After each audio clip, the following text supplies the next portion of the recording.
নমস্কার বন্ধুরা, আমি সুস্মিতা।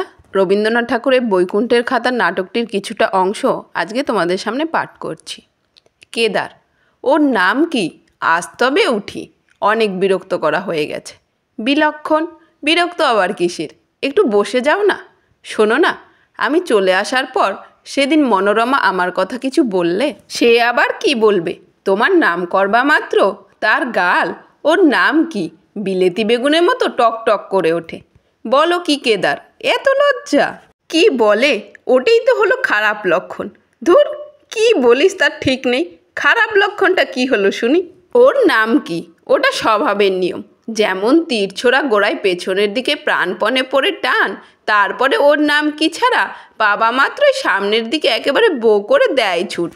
গোড়ায় যেখানে বেশি লজ্জা দেখা যাচ্ছে, ওর নাম কি? ভালোবাসাটার দৌড়টাও সেখানে বড্ড বেশি হবে। বলো কি কেদার, তা কীরকম লজ্জাটা তার দেখলে শুনিই না। তোমরা বুঝি আমার নাম করে তাকে ঠাট্টা করেছিলে? ভাই, সে অনেক কথা, আজ একটু কাজ আছে, আজ তবে। বসো না কেদার, শোনো না, একটা কথা আছে। বুঝেছো কেদার, একটা আংটি কেনা গেছে, বুঝেছো? খুব সহজ কথা।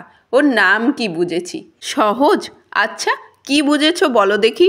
টাকা থাকলে আংটি কেনা সহজ, ওর নাম কি এই বুঝেছি। কিচ্ছু বোঝোনি।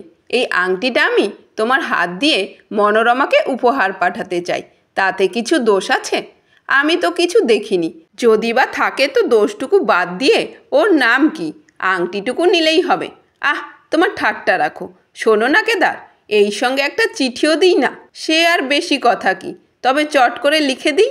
আংটিটা তো লাভ করা গেল, কিন্তু দুই ভাইয়ের মাঝখানে পড়ে মেহনতটাও বড্ড বেশি হচ্ছে। এখন বিবাহটা শীঘ্র চুকে গেলে একটু জিরোবার সময় পাওয়া যায়।